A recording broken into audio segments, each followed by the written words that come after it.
Hi అండి, అందరికీ welcome back to middle class vlogs. ఎలా ఉన్నారు మీరందరూ? నేనైతే చాలా బాగున్నానండి. మీరు బాగుండాలని మనస్ఫూర్తిగా కోరుకుంటున్నాను. ప్రతి సంవత్సరం మనం ఆగస్ట్ నెల వచ్చేసరికి పండుగలన్నీ స్టార్ట్ అయిపోతాయి కదా.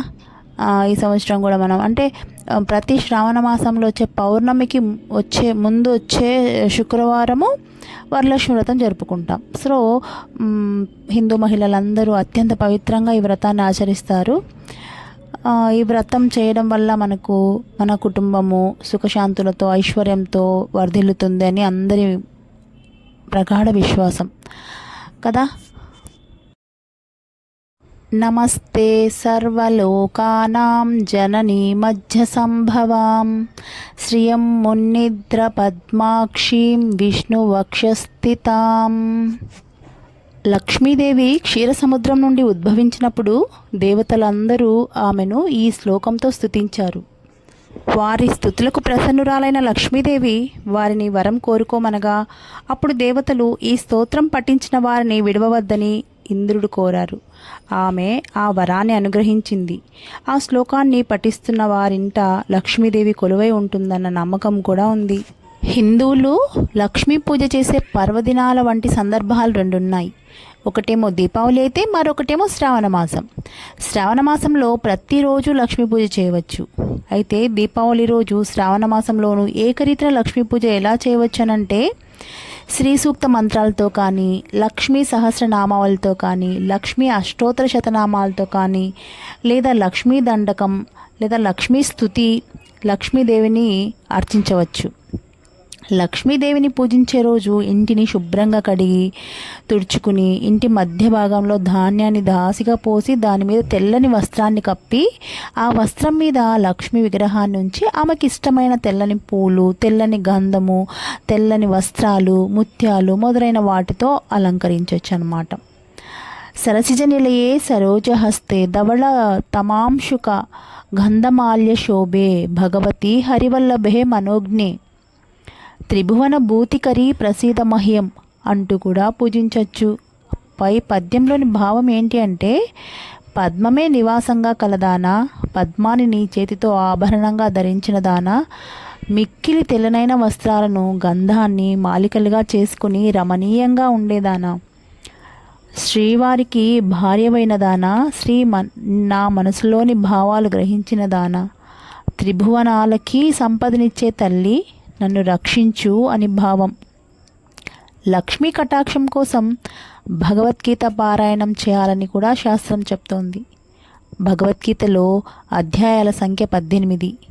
అయ్యప్ప ఆలయంలోని పడిమెట్ల సంఖ్య కూడా 18. ఈ 18 సంఖ్యకు ఉన్న విశిష్టత ఏంటి అంటే, ఆ సంఖ్యలోని మొదటి అంకెను రెండవ అంకెను కలిపితే 9 వస్తుంది. ఈ 9 అనే సంఖ్య మనిషిలోని చెడును, పాపాలను నాశనం చేస్తుందని సంఖ్యాశాస్త్రం కూడా చెబుతుంది. యా దేవి సర్వభూతేషు లక్ష్మీ రూపేణ సంస్థితా నమస్తస్యై నమస్తస్యై నమస్తస్యై నమో నమః. దీపం జ్యోతి పరబ్రహ్మ దీపం సర్వతమోపహారం దీపేన సాధ్యతే సర్వం సంధ్యాదీప నమోస్తుతే. దీపం చీకటి నశింపచేస్తుంది, జ్ఞానదీపం అంధకారాన్ని నశింపచేస్తుంది. బాహ్య అంధకారాన్ని, ఆంతర్యముగా ఉండే అజ్ఞానాన్ని పోగొట్టేది జ్ఞానజ్యోతి. అటువంటి జ్ఞానజ్యోతికి నమస్సులు. అష్టలక్ష్ముల వైభవంతోనే జగత్తు తేజోమయం అయింది. ఈ అష్టలక్ష్మి శక్తి లేని చోటు ప్రపంచంలో మనకు కనిపించదు. ఈ శక్తులన్నిటికీ ఆదిదేవత లక్ష్మీదేవే. అందుకే ఆమెను పూజించాలి, ఆమె కటాక్షం పొందాలి. ఇలా లక్ష్మీదేవిని పూజించడం వల్ల మనకు ఆమె ఆశీస్సులు ఎప్పటికీ ఉంటాయని, మీపై కూడా ఉండాలని మనస్ఫూర్తిగా కోరుకుంటున్నాను. నేనైతే ఈరోజు దేవుడి సామాన్లన్నీ క్లీన్ చేసుకొని తర్వాత శుభ్రంగా తుడిచి పొడిగుడ్డతో దీపారాధనలకి, ప్రమిదలకి, అమ్మవార్లకి, ఇంకా స్వామివారికి అక్కడ ఉన్న పూజా సామాగ్రికి అంతా గంధం బొట్లు, కుంకుమ బొట్లు పెట్టుకొని అందంగా అలంకరించుకుంటే చూడటానికి కూడా మనకి బాగుంటుంది. అమ్మవారు కూడా చాలా సంతోషంగా ప్రీతికరంగా ఉంటుంది కాబట్టి అలంకరించుకుంటున్నాను అన్ని శుభ్రంగా తుడిచి. మరి ఈ సంవత్సరం వరలక్ష్మి వ్రత పూజను మీరు ఏ విధంగా జరుపుకున్నారో కామెంట్స్ రూపంలో తెలియజేయండి ఫ్రెండ్స్.